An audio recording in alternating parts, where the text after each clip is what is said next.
আৰু এইফালে আপোনালোকে দেখিছা সিদ্ধাৰ্থ শৰ্মা কান্দি কান্দি আহি আছে হস্পিটেলৰ পৰা। আপোনালোকে কোনো ভিডিঅ'ত দেখিছা যে ছিংগাপুৰত কেনেকুৱা এটা ঘটনা হৈছিল, সিদ্ধাৰ্থে কেনেকুৱা কান্দি কান্দি আহিছিল হস্পিটেলত। আপোনালোকে চাই লোৱা।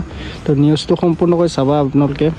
ছিংগাপুৰৰ বিচাৰ প্ৰক্ৰিয়া বেলেগ, ভাৰতৰ বিচাৰ প্ৰক্ৰিয়া বেলেগ।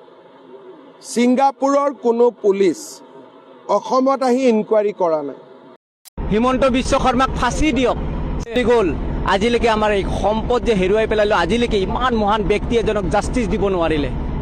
যদি ইমান ডাঙৰ ব্যক্তি এজনক যদি জাষ্টিছ দিবৰ কাৰণে মাহ পাৰ হৈ যায়, আমাৰ নিচিনা সাধাৰণ ভোটাৰ, আমাৰ নিচিনা সাধাৰণ নাগৰিকৰ যদি এনেকুৱা ইনচিডেণ্ট হয়, জাষ্টিছ আমি পাম বুলি কেতিয়াও এইখন ৰাজ্যত আমি কেতিয়াও আশা কৰিব নোৱাৰোঁ। যে জুবিনৰ বিহুৰ ফাংচনৰ টকা কোনে খালে? ছিংগাপুৰৰ পুলিচটো ইয়াত অহা নাই। গতিকে আমাৰ পুলিচ কিন্তু ছিংগাপুৰত গৈছে। নমস্কাৰ বন্ধু বান্ধৱী, কি খবৰ আপোনালোকৰ? থাম্বনেইল টাইটেলত দেখি আপোনালোকে গম পালা যে জুবিনদাৰ ন্যায় যে নতুনকৈ ঘোষণা কৰিলে আমাৰ মামাই, যে আগতে কৰা আছিলে চাৰ্জশ্বিট দাখিল হ'ব 12 ডিচেম্বৰে, ঠিক তেনেদৰে কোৱামতে কাম কৰি আছে মামাই। আৰু আমাক ন্যায়ৰ বাবে আমি কিমান ৱেইট কৰিম? জুবিনদাৰ কোনদিনা মৃত্যু হৈছিলে? ছেপ্টেম্বৰৰ 19 তাৰিখ বা 19 তাৰিখে মৃত্যু হৈছিল চাগে ন? এতিয়া জুবিনদাৰ মৃত্যুৰ লগত কিমান দিন আমি ৱেইট কৰি থাকিম? যে জুবিনদাৰ ন্যায়ৰ বাবে আমি কিমান দিন ৰখি থাকিম? যে জুবিনদাক ছিংগাপুৰলৈ ব্লেকমেইল কৰি নিছিল বোলে ছেম কানুৱে। মই নিউজত দেখিছোঁ যে ছেম কানুৱে এনেকুৱা কৈছে বোলে, জুবিনদা যদি নাযায় নিজে হত্যা কৰি ল'ব ছেম কানুৱে, এনেকুৱা এটা কথা ক'লে। মানে জোৰ জবস্তি হৈ জুবিনদাক ছিংগাপুৰলৈ নিলে আৰু হত্যা কৰিলে। ঠিক তেনেদৰে মানুহক অতি সোনকালে শাস্তি দিবলৈ লাগিব। আৰু আমি নামানো, পূৰা ফাঁচি দিবলৈ লাগিব। আমি নামানো এইবিলাক কথা। যি নহওক আমাক ফাঁচি তাৰিখ লাগিবই।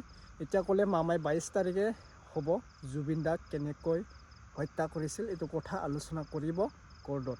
এইটো কথা আদালতত কোনো ঠগাব নাপাব যে ছেম কানু, সিদ্ধাৰ্থ, সন্দীপন গাৰ্গ আৰু কোনে আছিল অমৃত প্ৰভা, আৰু দুজন কোনে আছিল আপোনালোকে কমেণ্ট কৰি জনাব।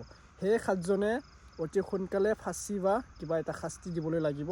আমি এইটোৱে বিচাৰোঁ যে জুবিনদাৰ আত্মা এটা শান্তি পাওক, যে জুবিনদাই ন্যায় পাব বুলি। ঠিক আছে, জুবিনদা কাকো খাতিৰ কৰা নাছিলে, সেইকাৰণে আমি কাকো খাতিৰ নকৰোঁ।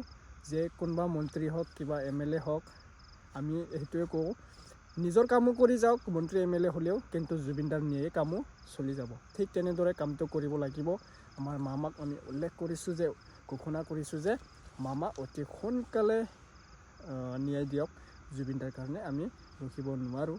আমাৰ গৰিমা বৌ অকলশৰীয়া হৈ গ'ল, কিমান যে ফেচবুকত চিঞৰি আছে ন্যায় কেতিয়া পাব, ন্যায় কেতিয়া পাব, কিন্তু ন্যায় পোৱা নাই আমি কিহৰ কাৰণে?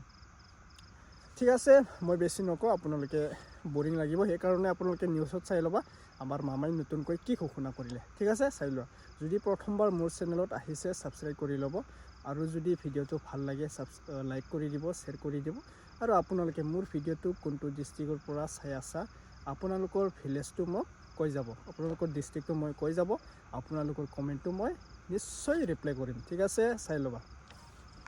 ছিংগাপুৰৰ বিচাৰ প্ৰক্ৰিয়া বেলেগ, ভাৰতৰ বিচাৰ প্ৰক্ৰিয়া বেলেগ। ছিংগাপুৰৰ কোনো পুলিচ অসমত আহি ইনকুৱাৰী কৰা নাই যে জুবিনৰ বিহুৰ ফাংচনৰ টকা কোনে খালে। ছিংগাপুৰৰ পুলিচটো ইয়াত অহা নাই। গতিকে আমাৰ পুলিচ কিন্তু ছিংগাপুৰত গৈছে। গতিকে তদন্তটো কাৰ ভাল হ'ব? তাৰ লগত ভাৰতৰ আদালতে ছিংগাপুৰৰ আদালতৰ তলত নহয়। ভাৰতৰ আদালত সৰ্বোচ্চ। ভাৰতৰ আদালত ছিংগাপুৰৰ আদালতৰ তলত নহয়। গতিকে আমাৰ ন্যায় প্ৰক্ৰিয়া বেলেগ, ছিংগাপুৰৰ ন্যায় প্ৰক্ৰিয়া বেলেগ। গতিকে এছাম লোক আছে খালি কনফিউজন কৰি থাকে, আৰু তেওঁলোকে আচলতে জুবিনে ন্যায় পাব লাগে নে নালাগে তেওঁলোকৰ মোৰ মাজে মাজে ডাউট হয়। তেওঁলোকে এতিয়া এটা কামতে লাগি আছে যে উইক পইণ্ট উলিয়াই দিয়ক, যাতে আছামী কেইজন মুক্ত হৈ যায়। আমি আছোঁ আছামী কেইজনে শাস্তি পাব লাগে। কিবা যদি উইক পইণ্ট আছে হয়তো ক'বহে নালাগে, যাতে আছামী কেইজনে শাস্তি পায়। কিন্তু তেওঁলোকে যি ধৰণে কৈ আছে তাৰ পৰা কি বুজা যায় যে আছামী কেইজন মুক্ত হ'ব লাগে আৰু মুক্ত হ'লে হিমন্ত বিশ্ব শৰ্মাক ধৰিম।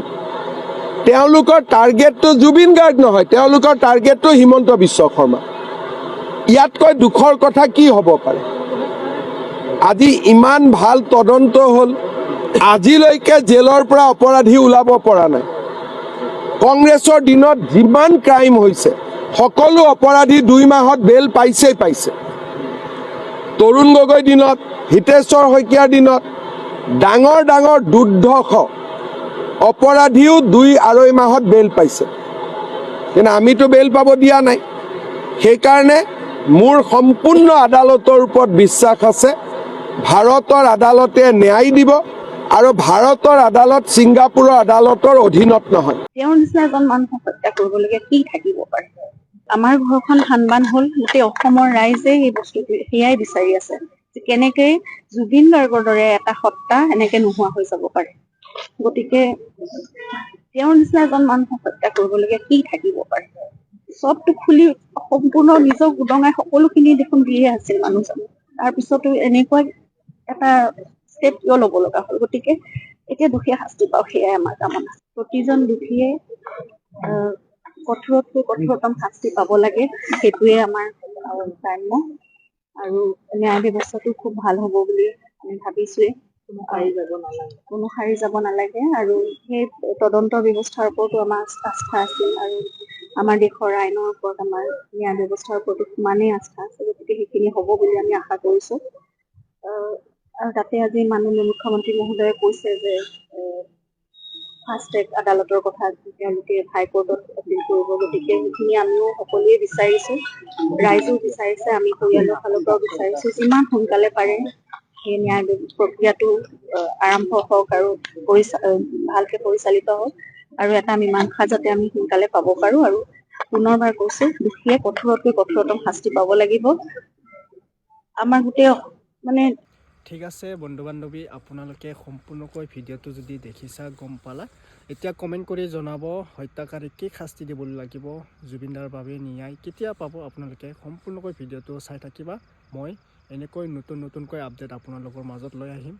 তেনেদৰে আপোনালোকে মোৰ চেনেলত যদি নতুনবাৰ আহিছে ছাবস্ক্ৰাইব কৰি ল'ব। আজিৰ ভিডিঅ' এইখিনিতে এণ্ড কৰা হ'ল। আৰু আপোনালোকে কোনটো ডিষ্ট্ৰিক্টৰ পৰা মোৰ ভিডিঅ' চাই আছে কমেণ্ট কৰি জনাব। আৰু থেংক ইউ ছ' মাছ। আপোনালোকে বহুত দূৰৰ পৰা, কোনোবাই শ্বিলঙৰ পৰা চাই আছে, কোনোবাই মেঘালয়ৰ পৰা চাই আছে। থেংক ইউ ছ' মাছ। ত্ৰিপুৰাৰ পৰাও চাই আছে আপোনালোকে। আৰু ক'ব নালাগে, আমাৰ অসমত যিকোনো আছে, গুৱাহাটী, নলবাৰী,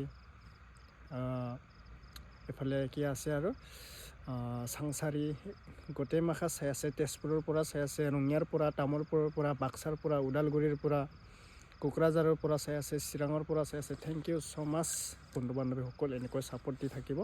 আৰু আপোনালোকে এতিয়া কমেণ্ট কৰি জনাব আপোনালোকে কোনটো ডিষ্ট্ৰিক্টৰ পৰা আজিৰ ভিডিঅ' চাই আছে। ঠিক আছে, নেক্সট আপডেট লগ পাম। বাই বাই, ধন্যবাদ।